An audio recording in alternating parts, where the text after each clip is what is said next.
आज के लेक्चर में हम लोग deep sea diving by scuba diver पे चर्चा करेंगे। इसका मतलब होता है गहरे समुद्र में गोताखोरी स्कूबा गोताखोर के द्वारा। अब बात आती है कि स्कूबा गोताखोर क्या होते हैं। तो कुछ गोताखोर ऐसे होते हैं ना जो एक सूट पहनते हैं, स्कूबा सूट, उन्हीं गोताखोरों को बोलते हैं स्कूबा गोताखोर। तो ये स्कूबा सूट क्या है? स्कूबा का फुल फॉर्म होता है self contained under water breathing apparatus.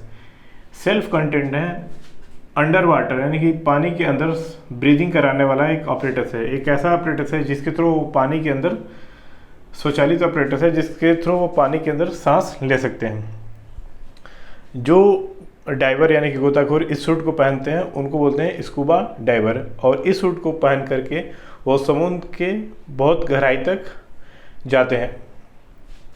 जो स्कूबा डाइविंग या डीप सी डाइविंग का जो कॉन्सेप्ट है वह हेनरी लॉ पर बेस्ड है और साथ साथ आर्टिफिशियल रिस्पायरेशन पे भी यह बेस्ड है। तो हेनरी लॉ क्या है? हेनरी लॉ यह कहता है कि एट कांस्टेंट टेम्परेचर, एक निश्चित ताप पर, मास ऑफ गैस डिजॉल्व यानी कि डिजॉल्व हुई गैस की मात्रा वो डायरेक्टली प्रोपोर्शनल होती है प्रेशर के। यानी कि हेनरी लॉ के अकॉर्डिंग अगर टेम्परेचर कांस्टेंट है तो गैस का मास उतना ही डिजॉल्व होगा जितना आप प्रेशर लगाओगे। अगर प्रेशर की मात्रा बढ़ा दोगे तो डिजॉल्व गैस की मात्रा बढ़ जाएगी। अगर प्रेशर कम हो जाएगा तो डिजॉल्व गैस का मास भी क्या हो जाएगा? कम हो जाएगा। यही होता है हेनरी लॉ। अब आगे के लेक्चर में हेनरी लॉ और आर्टिफिशियल रिस्पायरेशन का यूज करके कैसे स्कूबा डाइवर सी डाइविंग करते हैं इस पे चर्चा करेंगे। इस डायग्राम की सहायता से सी डाइविंग के कॉन्सेप्ट को समझेंगे।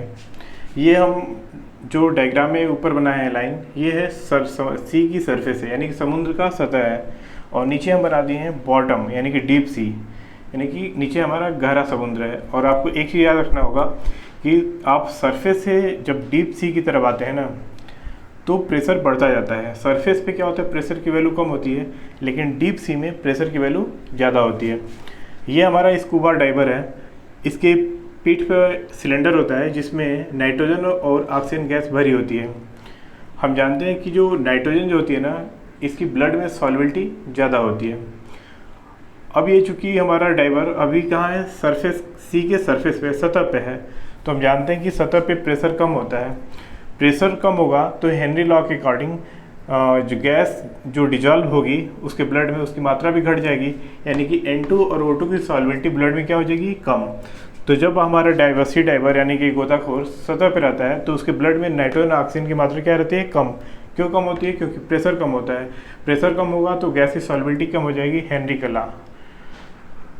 अब वही जो गोताखोर जब बॉटम में आता है तो हम जानते हैं कि बॉटम यानी कि डीप सी में प्रेशर बहुत ज़्यादा होता है, और प्रेशर बढ़ेगा तो हेनरी लॉ कहता है कि mass of gas dissolve directly proportional to pressure. तो अगर प्रेशर बढ़ाओगे तो ज़्यादा से ज़्यादा गैस डिजॉल्व होने लगेगी, यानी कि नाइट्रोजन ऑक्सीजन की सॉल्युबिलिटी बढ़ जाएगी और वो स्कूबा डाइवर के ब्लड में ज़्यादा से ज़्यादा मात्रा में डिजॉल्व होने लगेगी। और आप ये भी बोल सकते हैं कि ऑक्सीजन की मात्रा ज़्यादा हो जाएगी। ऑक्सीजन की मात्रा ज़्यादा होने की वजह से कभी कभी जो स्कूबा डाइवर होते हैं ना वो बेहोश भी हो सकते हैं। इसको बोलते हैं ऑक्सीजन टॉक्सिसिटी। ऑक्सीजन की ज़्यादा मात्रा भी हमारे लिए क्या होती है? खतरनाक। इसकी वजह से ऑक्सीजन टॉक्सिसिटी हो जाती है और स्कूबा डाइवर क्या हो सकते हैं? बेहोश हो सकते हैं। अब स्कूबा डाइवर को हमने सतह से डीप सी में लाया। अब कुछ देर बाद हम इसको वापस सतह पे ले जाएंगे। तो ये जो स्कूबा डाइवर है वापस जब सतह पे जाता है तो इसका उल्टा प्रोसेस होगी। नीचे दाब क्या है? ज़्यादा, प्रेशर ज़्यादा है।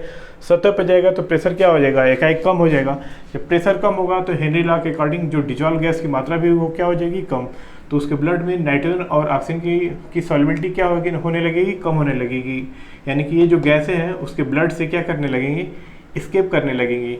और ये जब गैसें हैं स्कूबा डाइवर के ब्लड से स्केप करने लगती हैं तो वहाँ पे बबल्स बनने लगते हैं, और मेडिकल की भाषा में हम इसको बेंड्स बोलते हैं। साथ साथ चूँकि ऑक्सीजन भी स्केप कर रही है तो ऑक्सीजन की इसको कमी भी होगी, जिसको मेडिकल की भाषा में हाइपोक्सिया बोलते हैं। तो इस तरह की प्रॉब्लम सफ़र करता है डीप सी डाइविंग करने वाला स्कूबा डाइवर। अब इस प्रॉब्लम को दूर करने के लिए आजकल नाइट्रोजन के स्थान पे हीलियम गैस का यूज किया जाने लगा है। हीलियम का यूज़ नाइट्रोजन के स्थान पे इसलिए किया जा रहा है क्योंकि हम जानते हैं कि नाइट्रोजन जो होता है ब्लड में इसकी सॉल्बिलिटी ज़्यादा होती है, लेकिन हीलियम की सॉल्बिलिटी ब्लड में ज़्यादा नहीं होती है। इसलिए नाइट्रोजन के स्थान पे अब हीलियम गैस का यूज किया जा रहा है। इसलिए अब जो स्कूबा डाइवर होते हैं ना, वो अपने सिलेंडर में O2 प्लस He का मिक्सचर लेके चलते हैं, यानी कि अब नाइट्रोजन और ऑक्सीजन का यूज़ ना करके ऑक्सीजन और हीलियम का यूज़ किया जा रहा है, क्योंकि हीलियम की सॉल्बिलिटी ब्लड में क्या होती है, कम, जबकि नाइट्रोजन की सॉल्बिलिटी ब्लड में क्या थी, ज़्यादा। तो हीलियम का यूज करने से ये प्रॉब्लम क्रिएट नहीं होंगी। आगे के लेक्चर में हम थोड़ा सा इसका रिव्यू देखेंगे आर्टिफिशियल रिस्पायरेशन का। आर्टिफिशियल रिस्पायरेशन इन डीप सी डाइविंग। जब हम आर्टिफिशियल रिस्पायरेशन इन डीप सी डाइविंग की बात करते हैं तो अभी हम पढ़े थे कि इसके लिए हम O2 और N2 का यूज करते हैं। चूँकि नाइट्रोजन जो होती है हमारे ब्लड में ज़्यादा सॉल्युबल होती है, इसलिए यह थोड़ा प्रॉब्लम क्रिएट कर रही थी। इसलिए हम नाइट्रोजन को रिप्लेस कर देते हैं हीलियम के से। क्यों रिप्लेस करते हैं? क्योंकि हीलियम जो होती है ब्लड में लेस सॉल्युबल है, इसलिए जो प्रॉब्लम नाइट्रोजन के साथ क्रिएट हो रही थी वो हीलियम के साथ क्रिएट नहीं होगी। तो नाइट्रोजन से बेस्ट हो गया क्या, हीलियम। अब एक बात आती है आर्टिफिशियल रिस्पायरेशन इन मेडिकल फील्ड। जब मेडिकल फील्ड में आर्टिफिशियल रिस्पायरेशन की बात आती है ना, तो इन दोनों का यूज नहीं किया जाता है। मेडिकल फील्ड में आर्टिफिशियल रिस्पायरेशन देने के लिए O2 और CO2 का यूज किया जाता है, यानी कि ऑक्सीजन और कार्बन डाइऑक्साइड गैस के मिक्सचर का यूज किया जाता है, जिसको हम कार्बोजन के नाम से जानते हैं। तो ये इस तरह से हमारा आज डीप सी डाइविंग यानी कि स्कूबा डाइविंग का कॉन्सेप्ट पूरा होता है।